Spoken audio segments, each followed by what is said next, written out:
नमस्कार, let's talk अनटॉकेबल में आप लोगों का फिर से स्वागत। मित्रों, पिछले एपिसोड में हमने वृद्धावस्था या प्रौढ़ावस्था और उसके कारण होने वाले सेक्स प्रॉब्लम्स इसके बारे में चर्चा की थी। उसी विषय को आज मैं थोड़ा और आगे लेके आपसे सब चर्चा करने वाला हूँ।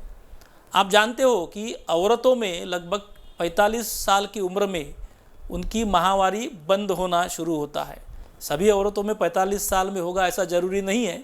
कुछ औरतों में आजकल 50-55 साल तक भी माहवारी शुरू रहती है और उनको हम बोलते हैं रजोनिवृत्ति, मराठी में या हिंदी में भी, या अंग्रेजी में उसको बोला जाता है मेनोपॉज।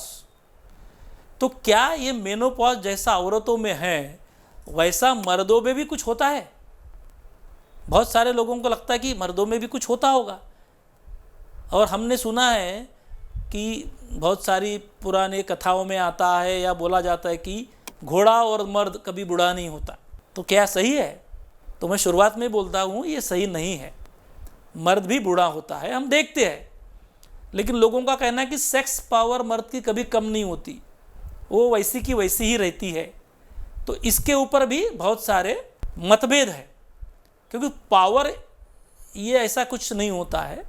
सेक्स की इच्छा होना, हमने 2 एपिसोड पहले भी देखा था कि हमारा एज बढ़ जाता है, इसका मतलब हमारी सेक्स करने की इच्छा बंद हो जाएगी, समाप्त हो जाएंगे और हम टोटली अलैंगिक या असेक्सुअल बन जाएंगे। ऐसा नहीं है। बढ़ते उम्र के साथ में सेक्स की भावनाएं उतनी तीव्र नहीं रहेगी, पर उसकी ज़रूरत सभी को रहेगी, क्योंकि सेक्स यानी प्यार, स्पर्श, एक दूसरे का रिलेशनशिप। अगर ऐसा लोग क्या करते हैं, सेक्स को सिर्फ वासना करके लेते हैं, लेकिन शादी के बाद में 40-45 साल की उम्र होने के बाद में वासना न रहते, वो एक प्रेम है। और सेक्स करना यानी प्रेम का एक कम्युनिकेशन या संवाद करना, ये भी होता है। तो इसलिए सेक्स खराब नहीं है, लेकिन सेक्स की तीव्रता कम हो जाती है, उसका जो मर्दों का कॉम्पिटेंस है या क्षमता है वो कम होनी शुरू होती है। अब ये क्यों होता है? जैसा शुरुआत में एडोलेसेंट में या प्यूबर्टी में हमने देखा था कि मर्द का मेन हार्मोन कौन सा है सेक्स के लिए? टेस्टोस्टेरॉन। और सभी टेस्टोस्टेरॉन को मेल का सेक्स हार्मोन करके जानते हैं, लेकिन मैं उसको सेक्स हार्मोन से भी ज़्यादा मानता हूँ, क्योंकि हमने देखा था तब कि टेस्टोस्टेरॉन का इफेक्ट कैसा रहता है कि वो अपनी बौद्धिक क्षमता, अपनी समझने की पावर, अपना इंटेलिजेंस, इसके ऊपर भी एक्ट करता है। उसी के साथ साथ में बोन्स, मसल, इनका भी स्ट्रांगनेस जो मर्दों में होता है। मर्दों की ताकत ज़्यादा होती है। क्यों ज़्यादा होती है? क्योंकि उनके बोन स्ट्रांग होते हैं, उनकी मसल मजबूत होती है, और ये सब मसल मजबूत होना और बोन स्ट्रांग होना ये सब टेस्टोस्टेरॉन करता है। तो टेस्टोस्टेरॉन बहुत इंपॉर्टेंट हार्मोन है, और इसका इंपॉर्टेंट फंक्शन सिर्फ सेक्स नहीं है, पुरुष का हेल्थ है। आजकल एक मेंस हेल्थ करके भी एक कंसेप्ट आया है कि मेंस कैसा होता है कि औरतों की बॉडी की जो सेहत है औरतों की, उसको देखने के लिए एक स्वतंत्र मेडिकल साइंसेस में विभाग है, जिसको हम बोलते हैं स्त्री रोग व प्रसूति रोग शास्त्र, ऑब्स्टेट्रिक्स एंड गायनेकोलॉजी। पर मर्दों में ही नहीं। हम हमेशा बोलते हैं कि टोटल सोसाइटी ये पुरुष प्रधान सोसाइटी है, बट पुरुष प्रधान सोसाइटी में मर्द की तरफ ध्यान ही नहीं होता है।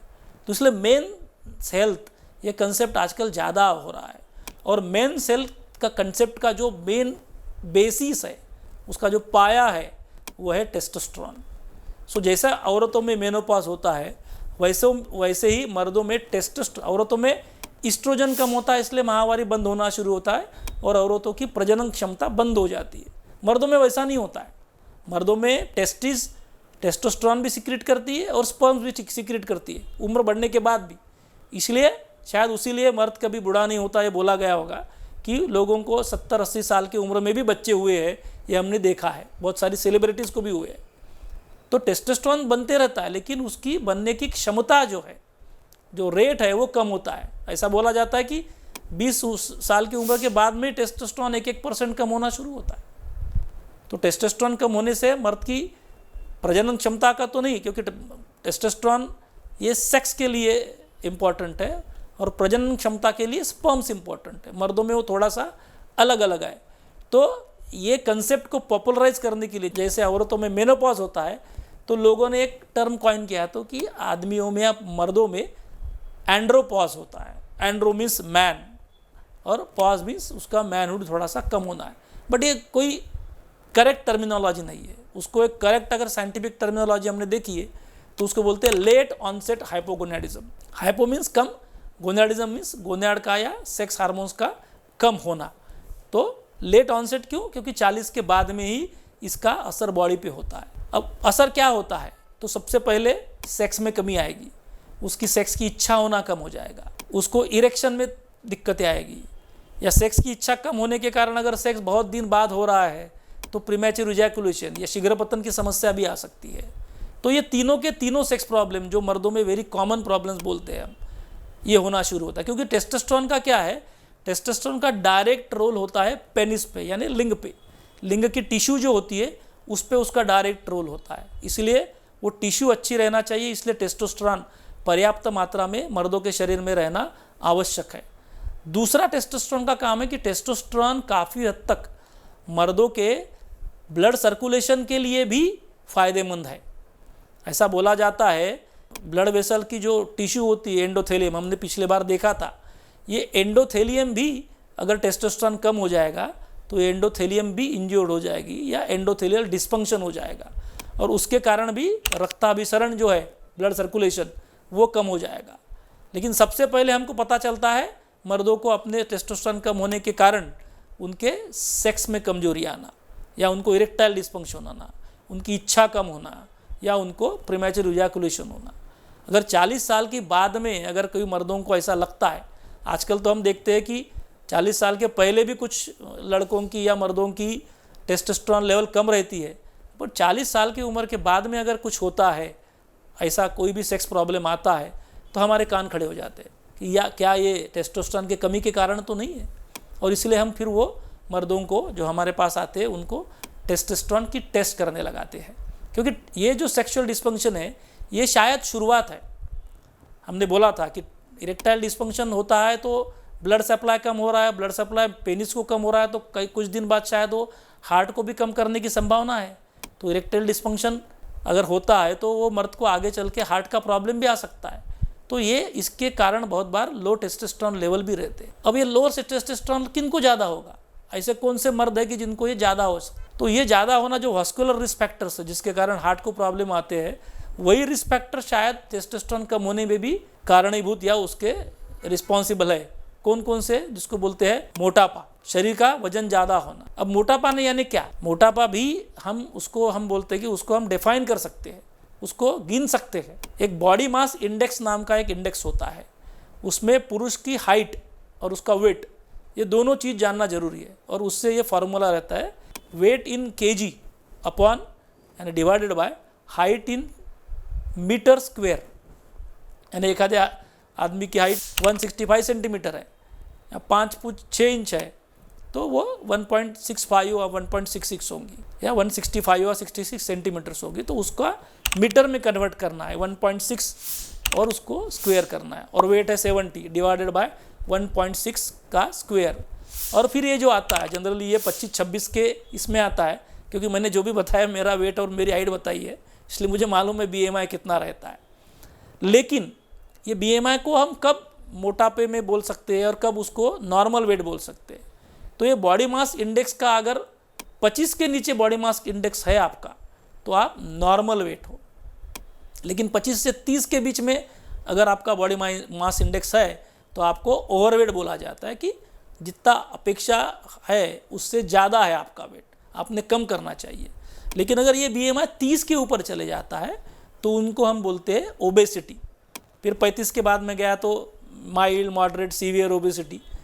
तो ये ओबेसिटी सबसे बड़ा कारण है टेस्टोस्टेरोन कम होने का, क्योंकि ये एडिपोज टिश्यू या ओबेसिटी जो रहती है वो टेस्टोस्टेरोन कम करती है, या जो टेस्टोस्टेरोन रहता है उसको भी ईस्ट्रोजन में, औरतों के हार्मोन में कन्वर्ट कर देती है। तो मोटापा सबसे बड़ा दुश्मन है सेक्स लाइफ का और टेस्टोस्टेरोन का। तो मोटा नहीं होना चाहिए। मुझे कभी कभी लोग पूछते हैं कि डॉक्टर साहब सेक्स अच्छा होना चाहिए इसलिए क्या खाना चाहिए? तो मैं बोलता हूँ कम खाना चाहिए। वो बोलते अगर सेक्स लाइफ अच्छी रहना चाहिए तो कौन सी वैक्सीन है? तो वैक्सीन तो कुछ नहीं है, लेकिन अगर सेक्स लाइफ अच्छी बनाना है तो सबसे अच्छा इंपॉर्टेंट है कि फिजिकल एक्सरसाइज। और ये फिजिकल एक्सरसाइज 40-50 साल की उम्र में डायबिटीज़ हाइपरटेंशन शुरू होने के बाद में शुरू होना चाहिए, ऐसा नहीं है। जबकि एक्सरसाइज ये प्रिवेंटिव मेथड है, जिसको हम बोलते हैं प्राइमोर्डियल प्रिवेंशन। प्राइमरी प्रिवेंशन यानी क्या कि डिसीज़ होने ही नहीं देना, पर प्राइमोर्डियल प्रिवेंशन यानी क्या, डिसीज़ होने के लिए जो हमारी जीवन शैली है वो उसमें बदलाव करना। जैसे सीडेंटरी लाइफस्टाइल, बैठे बैठे रहना, बहुत खाना, है ना, व्यायाम नहीं करना, ये जो सीडेंटरी लाइफस्टाइल है इसको हमने शुरुआत से ही बदलना चाहिए। शायद एडोलेसेंट से ही बदलना चाहिए, बच्चों से बदलना चाहिए। दौड़ना, भागना, जिम जाना, मसल एक्सरसाइज करना, इससे भी टेस्टोस्टेरोन बढ़ने में मदद होती है। बॉडी सर्कुलेशन अच्छा होता है, तो हार्ट की और सेक्स की जो फिटनेस लेवल है वो इससे बढ़ती है। इसलिए फिजिकल एक्सरसाइज सबसे ज़्यादा इम्पॉर्टेंट है। ये आज सभी ने जान लेना, भले ही आप 20 साल के हो, 25 साल के हो, 30 साल के, 60 साल के या 70 साल के, कुछ ना कुछ फिजिकल एक्सरसाइज आपकी होना चाहिए, कम से कम 30 से 40 मिनट। तो ये एक ओबेसिटी देखा हमने। उसके बाद में डायबिटीज़, टेस्टोस्टेरोन कम होने का सबसे इम्पॉर्टेंट तो है कि उम्र बढ़ना। 40 के साल बाद में टेस्टोस्टेरोन कम होना शुरू होता है। लेकिन जिनको डायबिटीज़ है, मोटापा है, हार्ट डिसीजेस है, जिनको कोरोनरी आर्टरी डिसीज़ है, हाइपरटेंशन, ये चारों को मिला के मेटाबॉलिक सिंड्रोम होता है। ये मेटाबॉलिक सिंड्रोम जिनको है उनमें सभी में टेस्टोस्टेरोन कम होने की गुंजाइश या शक्यता, पॉसिबिलिटी बहुत ज़्यादा है। तो ऐसे लोगों को अगर कभी भी सेक्स प्रॉब्लम्स आते हैं और हमारे यहाँ ये लोग आते हैं, तो उनको सबसे पहले हम उनका टेस्ट जो करते हैं वो है टेस्टोस्टेरोन टेस्ट। अगर वो टेस्टोस्टेरोन कम आता है तो उनको हम उनकी टेस्टोस्टेरोन बढ़ने के लिए उनको दवाएं भी देती है। ये दवाइयाँ कैप्सूल्स, इंजेक्शंस, पैचेस, क्रीम्स, ऐसी बहुत सारी है, तो उसके बारे में चिंता करने की ज़रूरत नहीं है। शुरुआत में क्या होता है कि टेस्टोस्टेरोन देने से शायद किसी को प्रोस्टेट कैंसर तो नहीं हो जाएगा वगैरह, ये भी बहुत सारी लोगों की धारणाएं थी, मेडिकल फील्ड में भी था। लेकिन अभी जो बहुत सारे हम रिसर्च होते रहते हैं उसमें ऐसा पाया गया है कि टेस्टोस्टेरोन देने से कोई किसी को प्रोस्टेट कैंसर नहीं होता, पर जिनमें प्रोस्टेट कैंसर होने की संभावना है या जिनको हुआ है, ऐसे लोगों में टेस्टोस्टेरोन सप्लीमेंटेशन बाहर से नहीं दे सकते। तो ये सब ने जानना जरूरी है कि टेस्टोस्टेरोन अपने मन से ही नहीं खाना चाहिए। कुछ लोगों को लगता है कि अगर मैंने टेस्टोस्टेरोन ज़्यादा का ले लिया तो मेरा सेक्स बहुत बढ़ जाएगा, मेरी फिटनेस बहुत बढ़ जाएगी, पर ऐसा नहीं है। जब तक आपका टेस्टोस्टेरोन कम नहीं है तब तक एडेड टेस्टोस्टेरोन आपको देके कोई फ़ायदा नहीं होने वाला, उसका कोई फ़ायदा नहीं होता है, जबकि नुकसान हो सकता है। हम लोग अभी देखते हैं, हमारे यहाँ बहुत यंग लड़के आते हैं, जिम में जाते हैं, और जिम में हमारे सभी जिम को दोष नहीं देता हूँ, बट कुछ लोग उनको ये हार्मोन्स के इंजेक्शन्स लेने लगाते हैं, ज़्यादा डोजेस के हार्मोन्स के इंजेक्शन लेने लगाते हैं, और उसके कारण क्या होता है, फिर वो लोगों की मसल्स बहुत ज़्यादा स्ट्रांग दिखने लगती है और उनको लगता है अपने में पौरुष ज़्यादा बढ़ गया है। बट एक जान लीजिए, ये टेस्टोस्टेरोन क्या है, इसको हम बोलते हैं हाइपोथैलेमो पिट्यूटरी एक्सिस, कि अगर टेस्टोस्टेरोन आपके बॉडी में नॉर्मल है तो आपको कुछ लेने की ज़रूरत नहीं। बॉडी का वो मैकेनिज्म एक्सिस के कारण चलते रहता है, टेस्टोस्टेरोन बनते रहता है, हाइपोथैलेमस से नीचे पिट्यूटरी को, पिट्यूटरी से नीचे टेस्टिस को संदेशा पहुंचते रहता है और टेस्टोस्टेरोन बनना शुरू रहता है। अगर ये टेस्टोस्टेरोन कम हो जाए तो ये हार्मोन्स बढ़ने के चांसेस रहते हैं हाइपोथैलेमस या पिट्यूटरी के, और फिर वो सिक्रेट करेंगे, बॉडी को टेस्टिस को संदेशा देंगे और वो फिर से टेस्टोस्टेरोन ज़्यादा सिक्रेट करने की कोशिश करेंगे।